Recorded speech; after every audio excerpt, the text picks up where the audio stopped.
tekanannya juga akan berubah. Di sini PV-nya konstan, berarti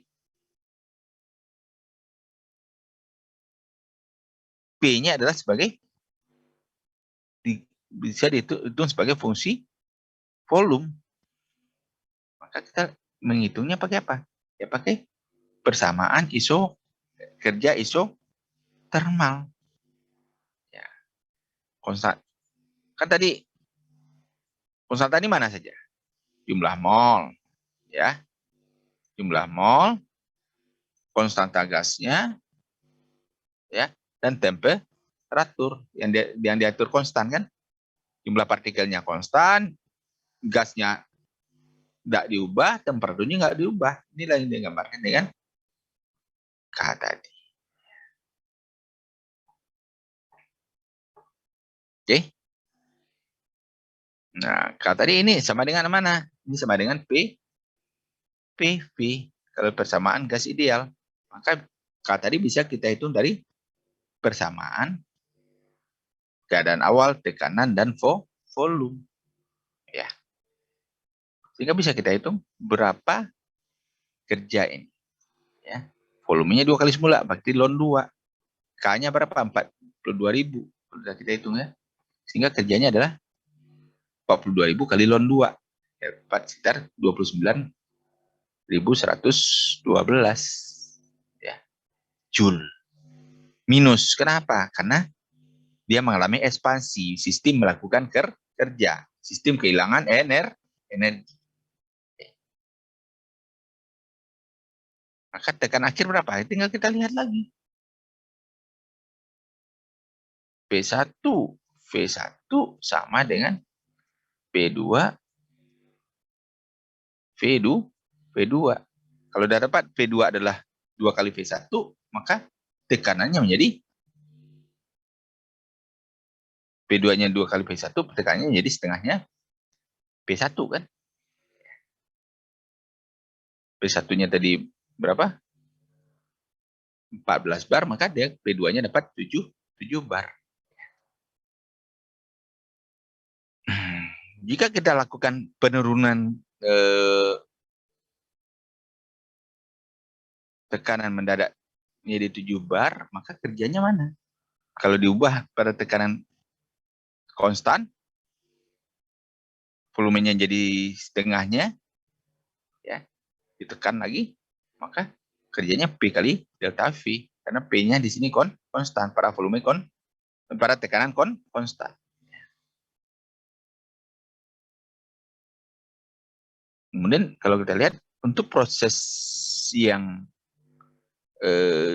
kedua ini adalah proses yang irreversible. Kenapa? Karena perubahannya tidak infinitesimal. Ya. Oke. Jadi ini kerja isotermal. Ini sudah kita bahas minggu lalu ya. Saya tidak bahas lagi sekarang ya. Maka ini kerjanya. Kalau dia isotermal, maka energi dalamnya konstan. Kenapa konstan? Perubahannya nol. Kenapa? Temperaturnya tetap. Kalau temperaturnya tetap berarti tidak ada penambahan atau pengurangan energi dalam. Jadi energi dalam itu ditandai oleh siapa? Oleh temperatur.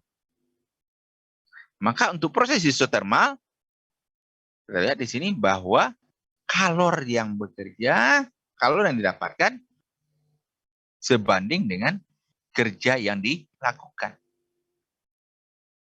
Jadi kalau dia diberi kalor, dia lakukan kerja sebesar kalor itu karena energi dalamnya tidak berubah. Kalau dia mendapatkan kerja, maka dia melepaskan kalor supaya energi dalamnya tidak berubah. Itu untuk proses isotermal. Ada pertanyaan untuk proses isotermal?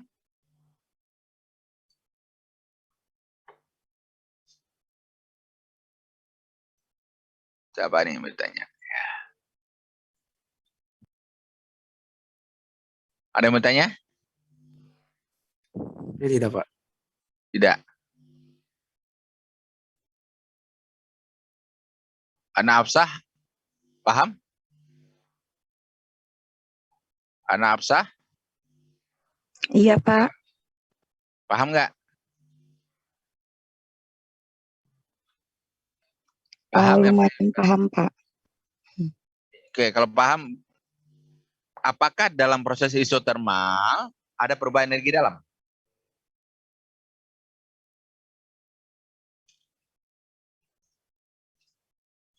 Katanya paham. Ada enggak perubahan energi dalam pada proses isotermal?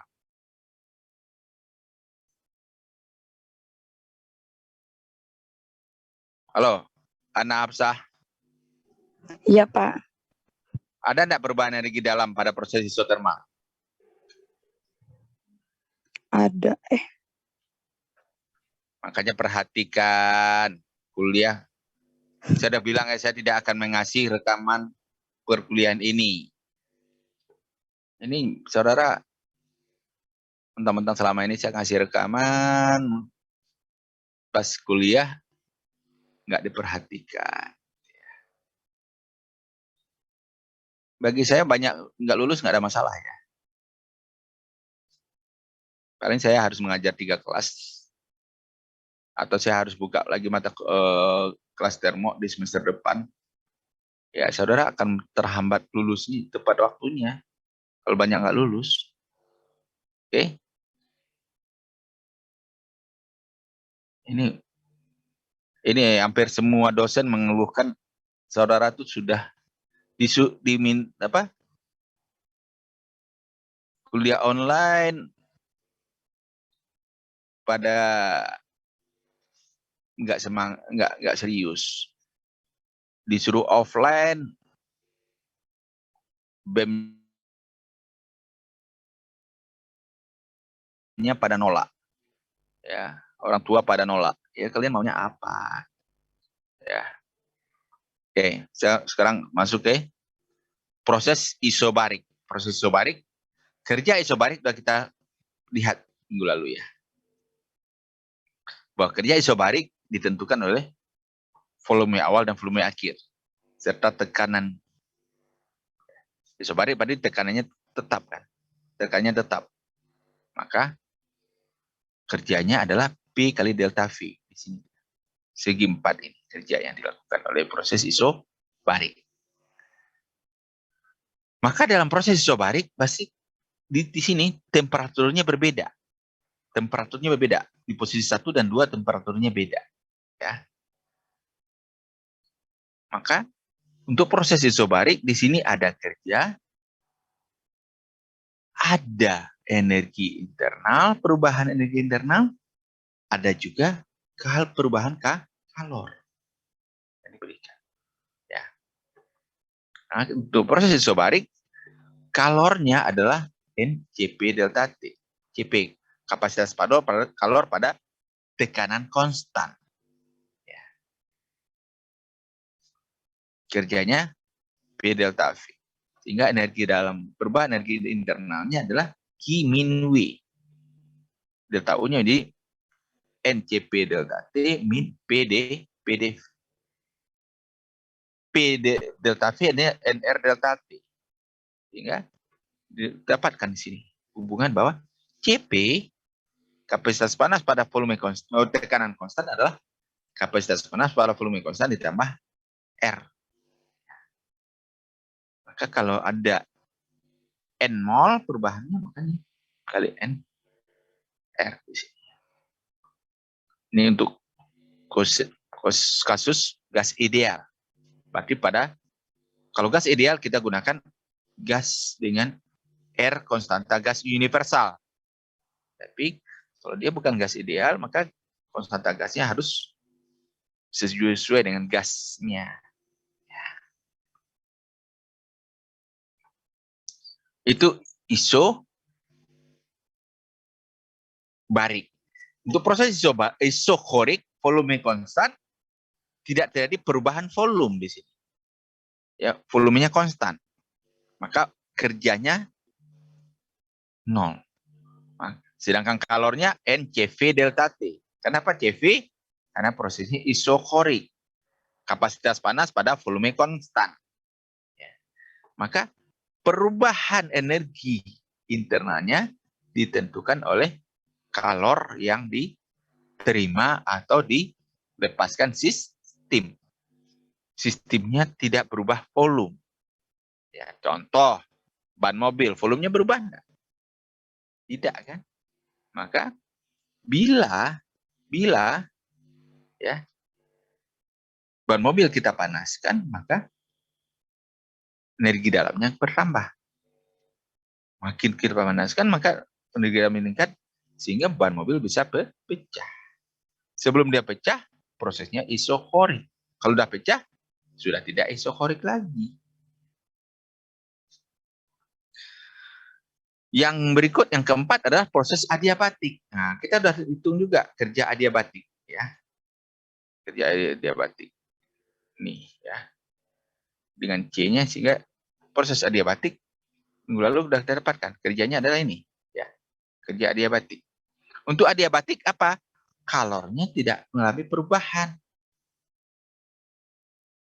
Adiabatik berarti kalornya konstan, sehingga perubahan energi internalnya sama dengan perubahan atau kerja. Bila kerjanya sistem melakukan kerja, maka energi internalnya berkurang. Bila sistem mendapat kerja, maka energi internalnya bertambah. Maka kita bisa hitung di sini energi internal berdasarkan kerja yang diterima atau dilakukan sistem pada proses adiabatik. Bagaimana perhitungannya? Lihat lagi kerja adiabatik, lihat lagi materi 6. Sehingga dapat kita gambarkan di sini. Proses isokorik kerjanya 0, maka perubahan energi internalnya sama dengan kalor yang diterima, yaitu NCV delta T. Isobarik ada kerja, ada perubahan energi internal, ada kalor yang diterima. Isotermal energi internalnya 0. Jadi isotermal, ya, ini kerja isotermal delta U-nya 0. Isokorik U-nya 0. Adiabatik Q-nya 0. Ya. Tapi kalau isobarik tidak ada yang 0. Oke. Paham?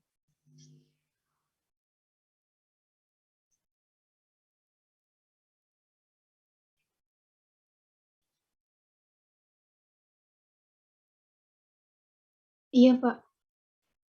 Eva Aulia, yang tadi ya. Yang di Samsat tadi ya, udah nggak usah ditanya lagi. Mau kuliah mau kagak, nggak niat lulus. Masih ada tahun depan kan? Baru semester 5 kan? Masih ada 9 semester lagi kan? Kuliah.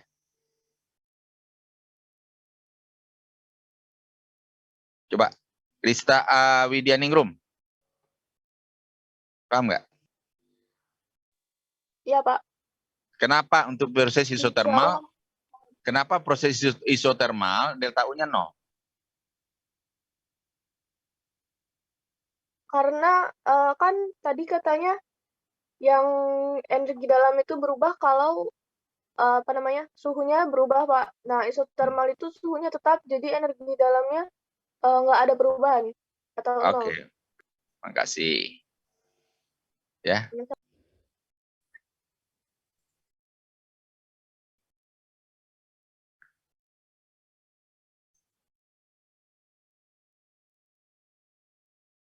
Oke.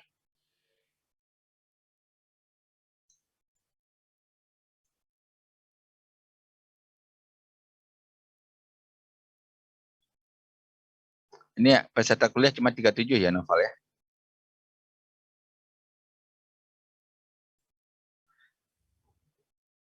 Oke, sekarang kita lihat panas jenis C ya. Jadi bila suatu sistem diberikan panas delta Q hingga mengalami kenaikan temperatur sebesar delta T, maka perbandingan panas yang diberikan dengan kenaikan suhu disebut dengan kapasitas panas sistem. Jadi C itu adalah perbandingan kalor yang diterima sistem dan kenaikan perubahan temperaturnya. Jadi C itu sama juga dengan DU plus DW. per dt. Atau dq per dt. Bila proses berjalan dengan volume konstan, maka kapasitas panas tersebut di atas disebut dengan kapasitas panas pada volume konstan yang kita sebut dengan CV. Bila proses berjalan dengan tekanan konstan, maka disebut dengan kapasitas panas pada tekanan konstan yang dilambangkan dengan CP. Ya. Jadi kalau kita lihat di sini kapasitas panas dan kapasitas panas spesifik itu beda ya. Maka kapasitas panas itu dapat dilihat di sini sebagai fungsi P dan T. Baik CP maupun CV. Ini CP. CP pada fungsi T. Kemudian ini, jika kita lihat di sini bahwa sistem ya, itu dalam proses transfer panas ya, kamu pernah lihat ya,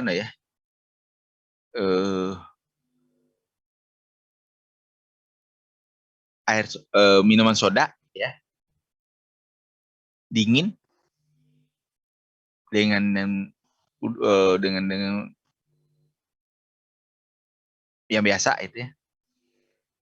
Coba bedakan ya. Gasnya waktu dibuka mana yang lebih tinggi? Gasnya. Ya. Kan waktu kita buka minum soda itu kan ada bunyinya kan. Desisenya. Mana yang lebih kencang desisenya? Yang habis dimasukin di kulkas atau yang ada di udara luar. Ya. Oke. Kenapa berbeda dia? Coba perhatikan. Coba aja nanti ya. Lakukan aja secara langsung. Ya. Jadi kalau kita lihat di sini bahwa konsep transfer panas secara mekanik ini kalau hantaran panas secara konveksi, ya. Kalau ini konduksi, ya. Kalau konduksi bahwa panas ya, atau perubahan temperatur lingkungan akan menyebabkan diantarkan ke dalam oleh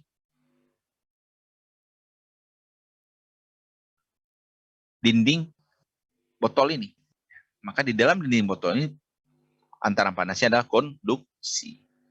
Tapi untuk di cairan di dalam aliran panasnya bersifat konveksi. Itu konveksi. Maka kapasitas panas persatuan massa disebut dengan panas jenis. Ya, kapasitas panas jenis. Jadi C adalah C besar per M atau delta Q M dt di sini ya. C itu adalah delta dq dt kan tadi, sehingga C kecil dah, sehingga dapat kita rumuskan ya bahwa dq adalah C delta T, C besar ya. Untuk volume konstan maka dq adalah du sama dengan du sama dengan CV delta T. Untuk tekanan konstan dq adalah CP delta T. Maka panas total yang masuk kepada sistem adalah dq M dq kecil. Q kecil ini apa? Panas ini ya. CP delta T tadi kan. Maka perubahan kalor sistem mana? M dq atau M CP dt. Atau kita tulis juga ini ya. Maka kalau panas ya, panas yang kita bahas, kalor yang kita bahas, MC delta T itu dihukum Black, azas Black gitu ya. Di materi kalor itu adalah C-nya itu bisa kapasitas panas jenis pada volume konstan atau pada tekanan konstan, ya berbeda prosesnya. Oke. Kalau kita memanaskan air itu dianggap pada tekanan konstan yang kita pakai CP. Kenapa bukan volume konstan? Karena air itu dianggap tetap mengalami perubahan volume, ya.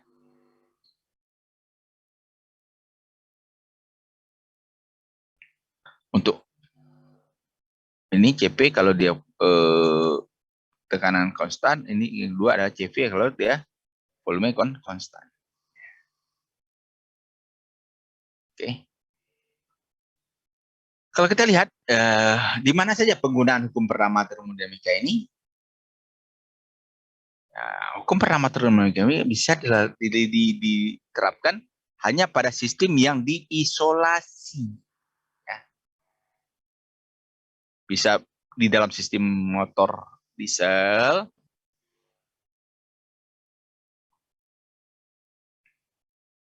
bagaimana sistem dia diterapkan untuk kompresi di situ ya. Di diesel itu ada kompresi, gas tekanan udara tekanan dalam tekanan tinggi untuk menyebabkan terjadinya pembakaran tanpa menggunakan api. Jadi kalau kita saudara lihat mobil-mobil diesel itu nggak punya busi, nggak ada businya, nggak ada, nggak perlu dia sistemnya kompresi.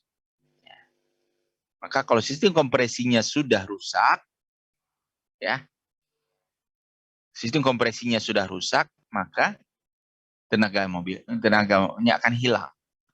Maka kalau kita lihat mobil-mobil diesel itu lebih irit, lebih awet, gitu ya, dibandingkan mobil-mobil bensin. Kenapa? Karena di ruang bakarnya itu tidak menampilkan api, ya. Sistemnya itu akan lebih stabil pembakarannya. Kenapa? Karena sistem kompresinya lebih stabil. Gitu ya. Oke, sekarang kita coba kita lihat ya. Kita pandang suatu silinder terisolasi berisi gas yang dilengkapi dengan piston seperti pada gambar di sini. Maka di sini berlaku dQ adalah du plus dw karena prosesnya adiabatik, maka dQ-nya 0. Maka di sini perubahan energi dalamnya sama dengan perubahan kerja yang dilakukan untuk proses adiabatik. Ya. Kalau kita anggap prosesnya adiabatik. Oke, itu kira-kira materi kita pada minggu ini ya. Silakan kalau ada yang menanyakan.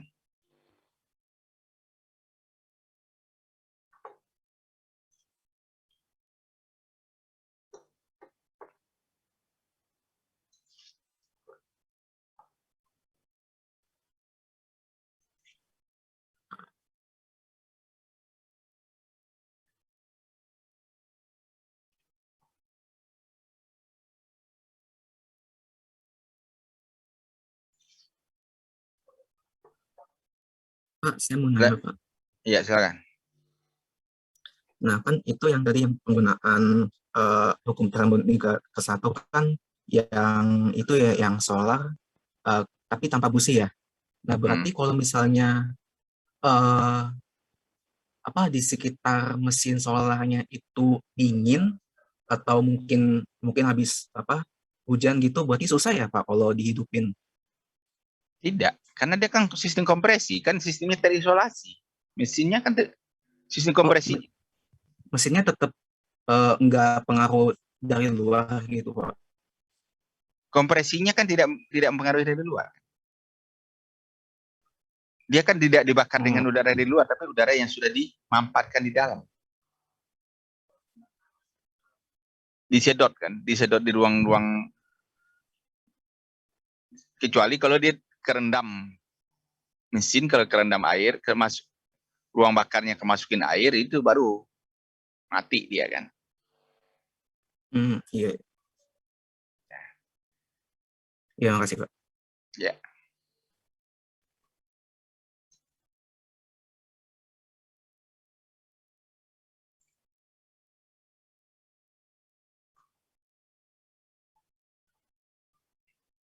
Ada lagi, silakan.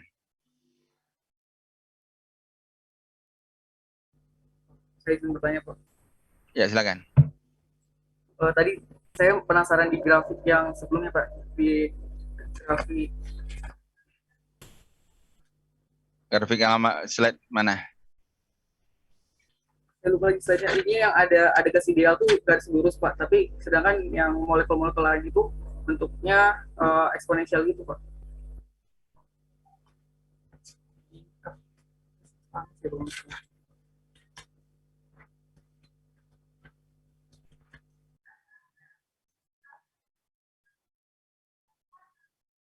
Yang ini.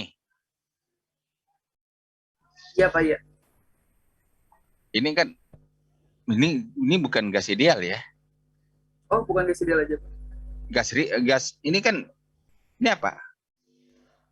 Argon, gas mulia. Gas mulia, ya. Maaf ya Pak, gas Gas mulia. mulia ya. Ini kan bukan gas ideal, gas mulia ya. Artinya sini apa? Gas mulia itu mempunyai CP yang konstan untuk semua temperatur. Ini nilai CP bergantung pada temperatur. Kapasitas panasnya pada tekanan konstan. Ya. Untuk hidrogen, udara, ya, oksigen, H2O, CO2. Ini fungsinya tidak linear ya. Oke. Ada lagi? Silakan.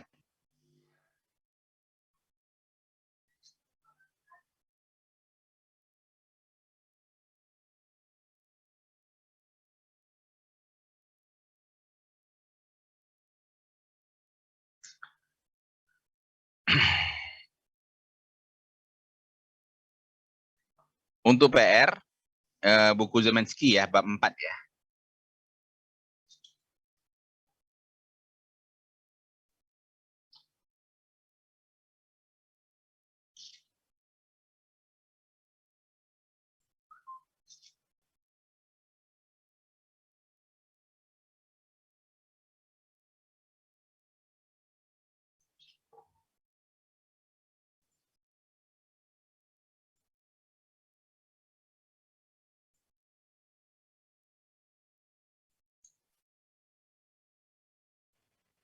Tugas Mau tanya. 7, ya.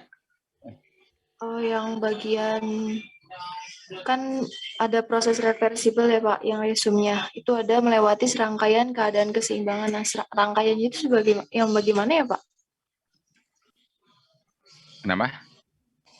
Kan ada yang tadi proses reversibel. Nah, di resumnya itu ada melewati serangkaian keadaan keseimbangan. Nah, rangkaian keseimbangannya itu yang bagaimana ya Pak? Oke. Proses reversibel itu dia bertahap ya. Yang sangat pelan sekali.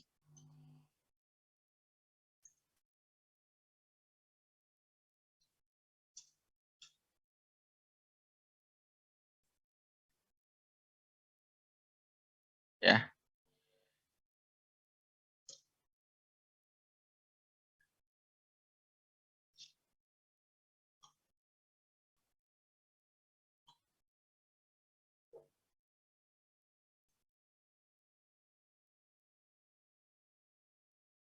Oke. Untuk tugas dari buku Zemensky ya. Bab 4 halaman 105 sampai 11 sampai 105 nomor 1 sampai 28 ya. Kumpulnya seminggu ya. Jadi hari Selasa depan ya.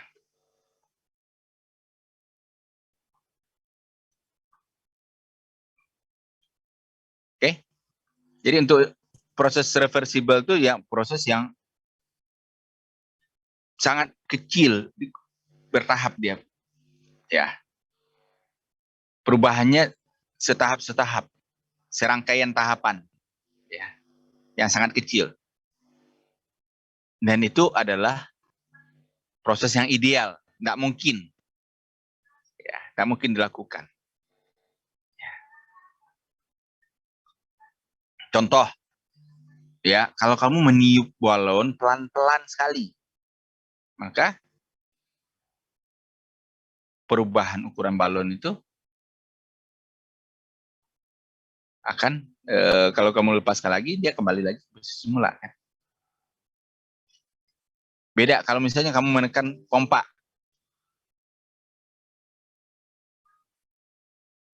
Ya, kalau pompa kamu tekan, ya pelan sekali. Maka kalau kamu lepaskan, kurangi. Jadi kalau contohnya nih ya, mana tadi ya?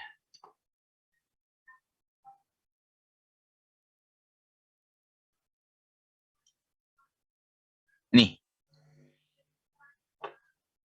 ya. Kalau kita tambahkan satu beban di sini, maka dia akan turun pelan sekali. Piston ini, bannya kurangin, dia naik lagi.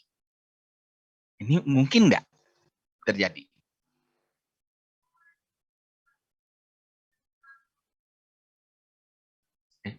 Ya, kalau ini gas, ini susah. Ini hanya proses yang ideal. Ya, kenapa? Karena dia butuh dorongan ke atas itu lebih besar lagi kan. Kalau kecuali di sini gas yang udah di jenuh dia sih, maka bisa. Tapi kalau gas biasa enggak bisa. Gas ini kita manfaatkan enggak bisa. Ya. Baik Pak, paham. Terima kasih Pak. Paham ya? Iya, oke. Ada lagi? Silakan.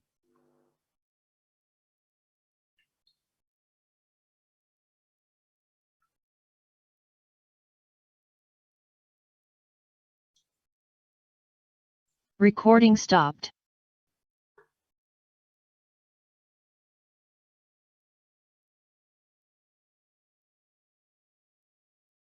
PR ini ya.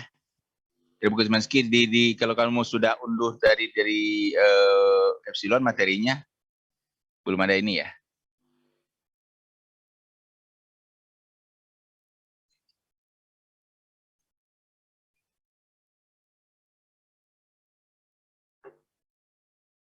Silakan kalau ada lagi. Tidak ada? Saya bertanya Pak, tapi ini pertanyaan penasaran aja sih Pak. Pergeseran infinitesimal tuh bentuknya gimana ya Pak? Gimana? Suaranya nggak jelas. Pergeseran infinitesimal. Iya Pak. Ya, pergeseran yang sangat kecil, yang sangat pelan sekali, disebut dengan infinitesimal.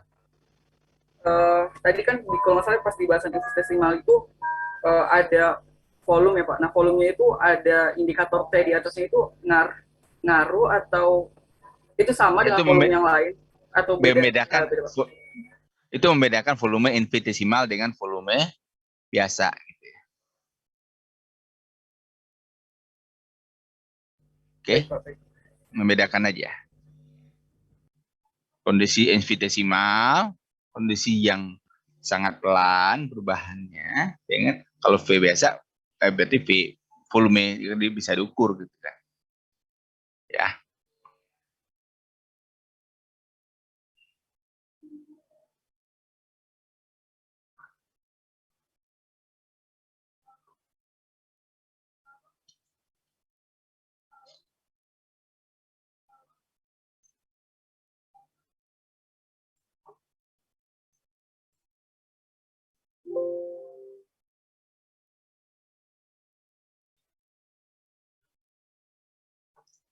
Oke, kalau tidak ada, cukup ya hari ini. Nanti kita ketemu lagi jam 1, jam setengah 1 ya. Setengah 1 ya, untuk Pak. Kuliah kuantum ya. Baik, untuk hari ini kita cukupkan. Mari kita baca Alhamdulillah.